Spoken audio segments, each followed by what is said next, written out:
speak with you all about Section GG. So Section GG, these are regulations that has come from CMS, Centers of Medicare and Medicaid Services. So I want you all to understand up front that this is not regulations that have been established by Nazareth Home or HTS, who is your all's therapy provider. This is required by Medicare. So each of you CNAs will be working with your nursing staff to assess each of these tasks. So I had asked you all to pick up some forms. Now, these assessments are going to occur with all skilled patients, okay? So upon admission, the first 3 days of the admission and then the last 3 days of the admission is what we are going to be assessing. So upon admission, this is what you all are going to be receiving from your all's nurse. This is the admission tracking log, and as you can see, it has a front and a back both, and these are self-care and mobility tasks that have to be assessed. So it's not only nursing CNAs, but also therapy is assessing these, because CMS requires it to be that interdisciplinary team that is compiling this information. And we're going to talk a little bit more in depth about each one of these things. If you all have questions at any time, please feel free to stop me. I've got my little outline here just to ensure that I cover everything that you all will need to know about this. So this is the form you are going to utilize upon admission. Remember, the first 3 days of admission is what we are assessing. And then this is the form that we're going to utilize the last 3 days prior to discharge. Any questions so far? And then this other form right here that I ask you all to pick up, this has the comparative language, Section G versus Section GG. So currently you are coding according to the MDS Section G. But the coding that we're going to be utilizing for Section GG is significantly different than Section G. So keep that in mind, and please take some time to become familiar with each of these codes. So you're going to see these codes right here, and then also on the algorithm on the back as well, with some additional education. Now please, at any time, if you all do not feel comfortable, if you all have any additional questions, or you all feel like that you have or need additional training, please get with myself or get with Melissa or Louise in the therapy department, and we can schedule some more one-on-one training, because it is imperative not only for you all to understand what's expected of you all, but coding accurately. So with this, the regulation requires it to be a collaboration between therapy and nursing when we are determining the level of each of these tasks. Now, normally, what is nursing or CNA's coding? You are coding the patient as far as the level, the most amount of assistance that is required for that resident, right? Yes. Therapy is coding the least amount of assistance. So your all's focus is the most, therapy's is the least. Please keep in mind, with Section GG, we are coding the resident's usual performance. Not their best, not their worst, but their usual performance. Failure to complete 100% of coding of these tasks will result in a 2% annual reduction for this facility. So that is effective this year. But keep in mind, as of October the 1st, 2019, how Section GG is coded in conjunction with ICD-10 coding will determine the per diem that the facility is reimbursed for each of the residents. So please understand that it's not only about coding, it's about coding it accurately. And I know usual performance is much different than us within therapy is used to coding, and you all within nursing is used to coding. So just, we're gonna have to change our mindset on these things. We are to assist the resident's need for assistance with both self-care and mobility. Also, keep in mind that the resident needs to be encouraged to perform these tasks on their own without your all's assistance. So the best approach to take with these residents would be to say, okay, I need to code what your normal performance is. I need you to perform this for me, but just know that I am here to assist you. That is, as long as the resident can perform it safely. We will never have the resident to perform anything that is not safe for them to perform. The other thing to keep in mind, if you all look, there are several items here that several tasks here that has to be assessed. The most important thing when you are assessing these tasks is for you to know what that resident's restrictions is. And please always adhere to those restrictions. Do not ask the resident to ever perform anything that is going to break those restrictions. If you are in doubt about coding something or assessing something, please discuss with your nurse and confirm with them prior to, or follow up and discuss with therapy. Therapy will be assessing each of these tasks too. So it isn't that we are just delegating these tasks for you all to perform. So you all are going to assess it because therapy is looking more of a snapshot of time, and you all are seeing the residents throughout different increments throughout the day. So that's the reason it has to be the IDT approach. When scoring each of these things, you have got a score sheet, and that is also listed on the back of your admission tracking log and your DC tracking log both.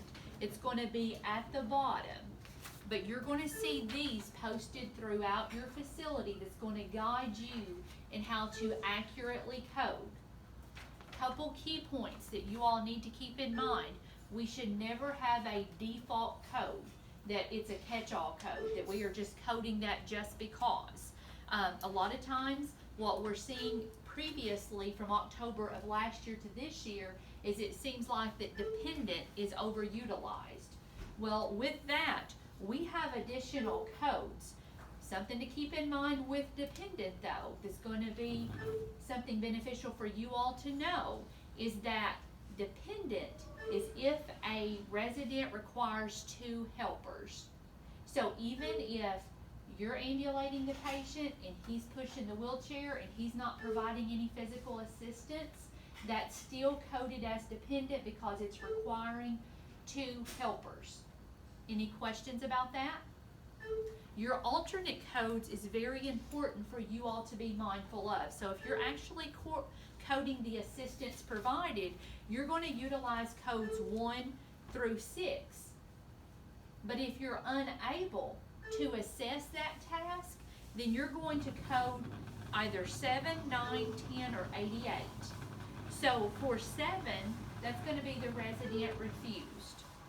9 is going to be is not applicable, not attempted, and the resident did not perform the activity prior to current illness. So some examples of this would be if a resident was quadriplegic and they did not ambulate prior to being in this facility, you would code that as a 9.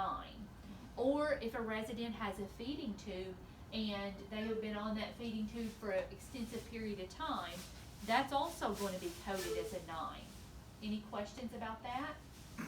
And then 10, not attempted due to environmental limitations. We don't want that to be a catch-all code either.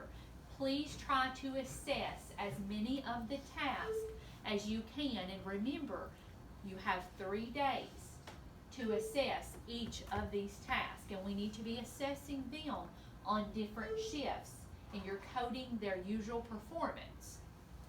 And then your other code option that you have as an alternate is 88, not attempted due to medical condition or safety concern. So if the patient is very weak and lethargic and you are unable to safely ambulate the patient, you would code that as an 88. There's some of these on here I want to point out to you all that you all may not be able to assess, that you will have to code as an 88. The ones that I think about the most that you really need to be cautious with, all of them you need to be mindful of the restrictions, but especially with lower body dressing, putting on and taking off footwear because, hip precautions, car transfers, walking 10 feet, 50 feet, and 150 feet. Let me point out to you all also, when you're assessing 50 feet, that is with 2 turns. That's the only ambulation task that has the 2 turns, noted there. For 10 feet and 150 feet, you don't have to assess the 2 turns. When you're thinking about 2 turns, it's an actual 90-degree turn. So 2 90-degree turns. And then on your all's reference sheet that's going to be posted at each of the halls, I had it put at the bottom as a gentle reminder for you all as well. Also, the other ones that you all may have to code as a 88 may be the curb, the steps, 4 steps, 12 steps, and picking up an object. So I want not only you all to become familiar with the codes, but each one of these tasks, they have the description beside them for each of these tasks. Know what you truly are required to assess before you start assessing these things. We have a go live date of October the 15th. So effective October the 15th moving forward, you all will be completing these on all skilled residents. Remember, the orange, the first 3 days of admission, the pink, the last 3 days prior to DC. So basically what we're looking at is that resident skilled stay. And we can only code the first 3 days, and we can only code the last 3 days prior to DC.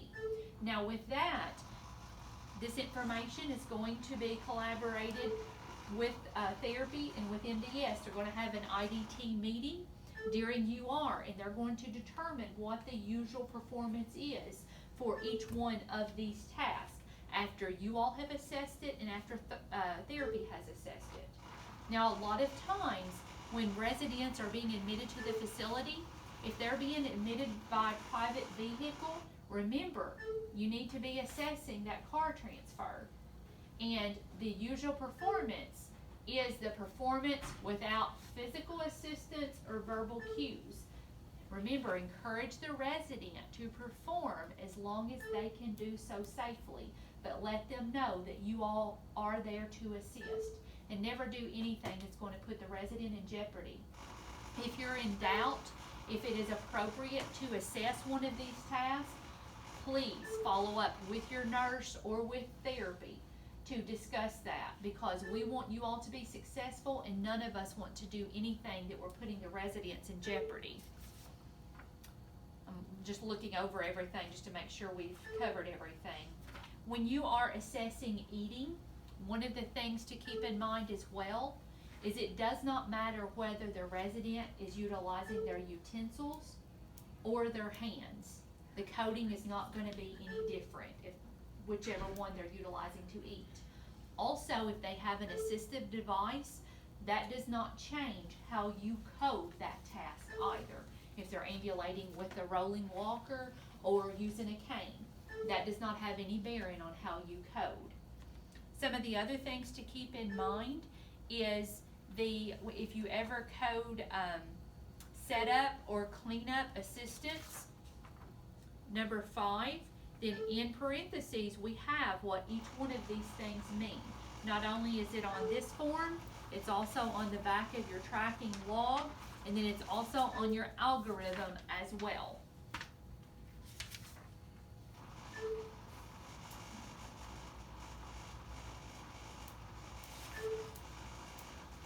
Also, don't allow the previous scores on this sheet to determine how you're scoring. You're scoring actually what you are assessing, not what somebody else is assessing. The resident may have a good day today and a bad day tomorrow, or a bad day today and a good day tomorrow. So you code according to what you assess in their usual performance. If you are working with me and all throughout the day, I have been a partial or moderate assist all day, and then at the end of the day, I have a fall, then do not allow that to determine how you code earlier in the day, because you have the options of night, day, and evening. So you code according to each one of those options, what you assess during that time. Make sense? Something else to keep in mind when we are thinking about your moderate and your max assist. So moderate assist is going to be the resident is performing more. The maximal assist is going to be you're performing more for that resident. Just to keep a couple key factors for you all to keep in mind as well. Some things for you to remember. Helper, that is your facility staff, your contracted staff, such as therapy department. So anybody that's an employee of Nazareth Home, be it that we are employed by Nazareth Home or as a contractor, either one is considered a helper. And usual performance, that's the resident's usual activity or performance, not the most independent or dependent performance over the assessment period. And then as we talked about earlier, turn, 2 turns, that's a 90-degree turn. A couple examples for you all to keep in mind as well. If resident performs the activity, let's say if you are assessing ambulation and they could not ambulate 50 feet, then we cannot take credit for 49 feet. Okay, so we cannot score that. It has to be the actual 50 feet. Same thing with the 10 feet or the 150 feet. We cannot take credit if they do not perform the entire activity. If a resident performs with partial or moderate assist all day, then has a fall, code as the average or usual. Do not code according to that isolated incident. Do y'all have any questions?